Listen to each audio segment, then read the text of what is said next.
What's up, guys? Welcome back to the channel. This is your Michael, and it's time to talk about an anime that has swept over everyone.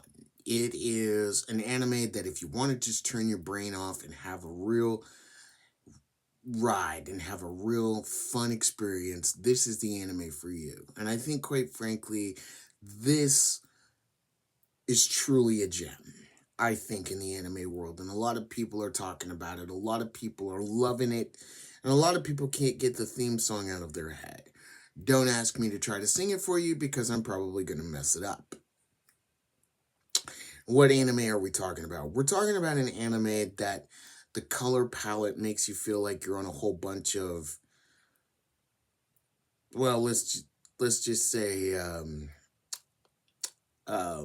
psychedelics, okay?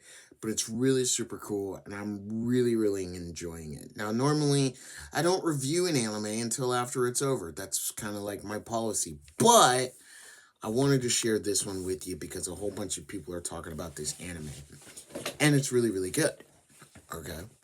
Oof. So, what anime am I talking about today? I'm talking about you know it, you love it, you might have heard of it, you might have not, but that's what I'm here to tell you. And I'm also here to tell you why you need to go watch this show. Okay? It's called Dandadan. Yeah, you guys have heard of it, right? Dandadan. You know Dandadan. Alright, so let's get into this. But before we do, please like, share, and subscribe. Hit the notification bell so you know when I make another video, and please leave a comment out the door. Okay, here we go. So Dandadan, what is it about? Well, it's about two people. And I was watching a video from a channel called Bonsai Pop, and I really think that they went into much detail about this, but I'm not going to compare myself to anyone else's channel. Let me tell you what I think. It's funny, it's hilarious, there's a little bit of supernatural things, and the grandma's one good-looking character. Okay?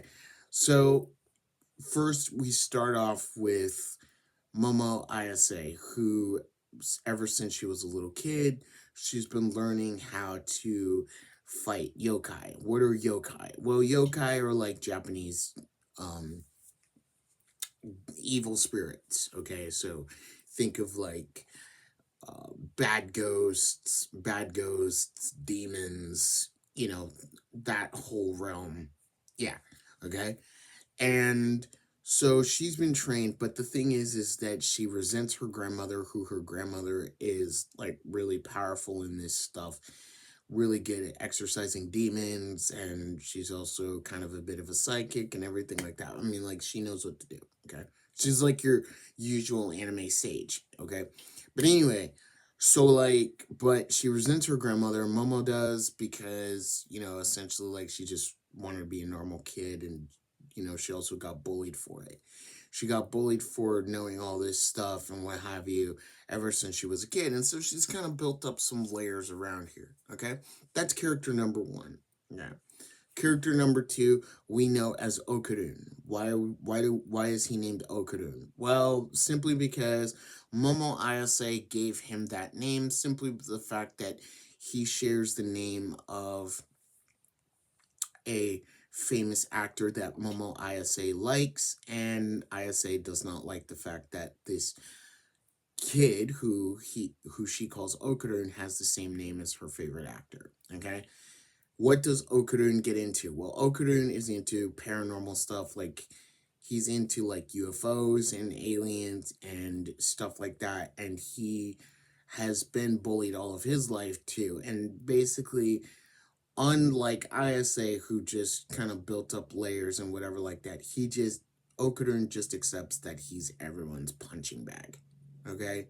Like, and he constantly tries to push people away because he thinks that that's what they want.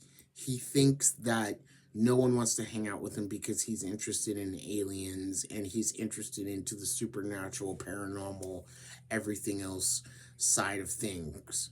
While ISA is completely different. ISA loves this type of stuff. She loves ghosts. And remember what I said, she was essentially trained by her grandma, okay?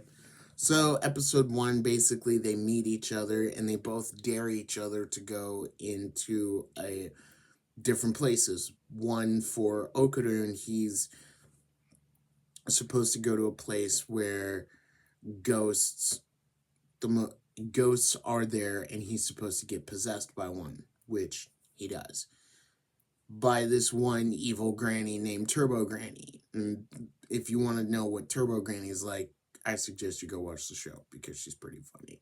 But basically, when she meets Okarun, she basically says, like, hey, like, I'll give you the best ride of your life if you essentially give me, sorry, YouTube, if you give me your hot dog. Like, basically, Turbo Granny basically says, I will let you touch my tits if you give me your hot dog, which she does. But when she does, she also possesses Okarun, and she gives him his gives him her powers through her possession. Okay? See where I'm going with this so far? Then we have Momo Ayase. Her job was supposed to go find an aliens and prove that they exist, right? Or at least go to a sighting. Of course, when she does, she's kidnapped by aliens. She's kidnapped by aliens. She's abducted by aliens, of course. I was looking for the word. And essentially, they basically, these aliens they cannot reproduce on their own, so basically they need her to help them. She refuses, and they try to use psychosis to basically calm her down and get her in the mood. Well, it doesn't work because of all of her grandmother's training. Basically, essentially, Momo Ayase discovers that she has psychic powers.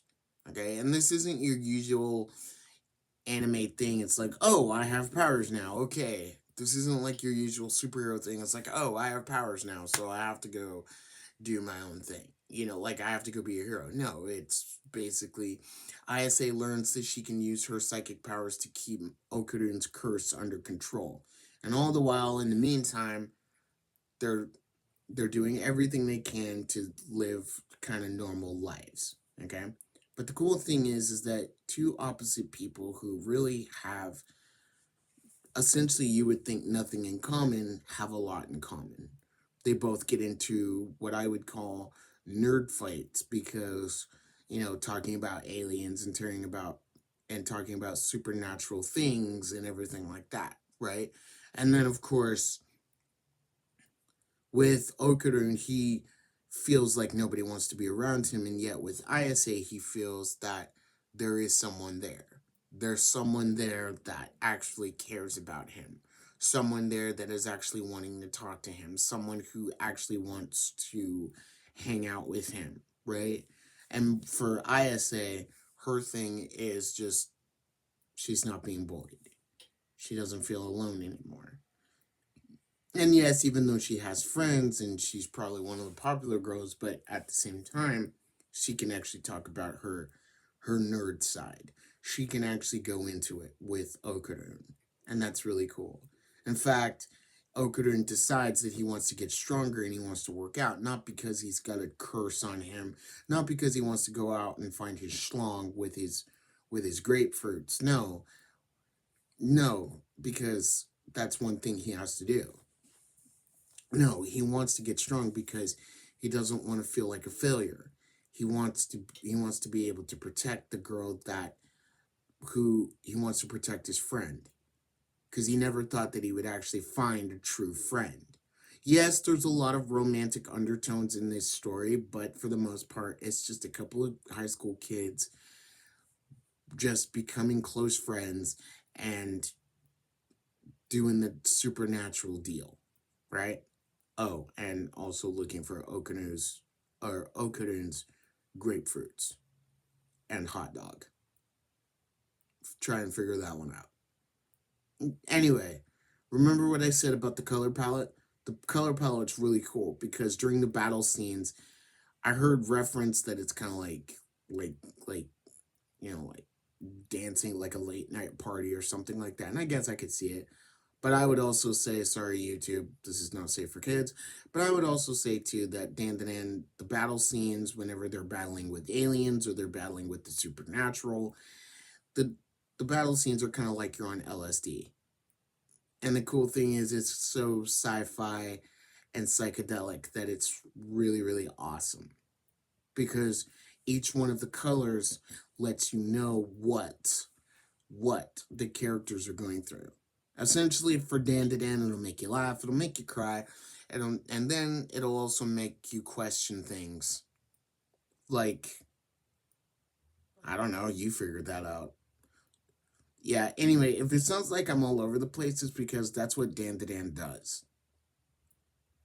I can tell you that whenever I watch the show, I'm not trying to look for a philosophical reason. I'm not trying to look for any explanation. I'm just watching it and I just turn my brain off and have a good time. And I think for Dandadan, you guys will too. It's Dandadan. It's on Crunchyroll. It's on Netflix. Good Lord, it's anywhere you can find it. Okay? It's Dandadan. What more needs to be said? Anyway, I'm Michael. That's all you need to know for today. Please like, share, and subscribe. Hit the notification bell so you know when I make another video. Let me know in the comments below, what do you think of Dandadan? And I will see you all in the next video. Remember, wherever you are, whatever you're doing, go make it an anime day, and I'll see you next time. Later.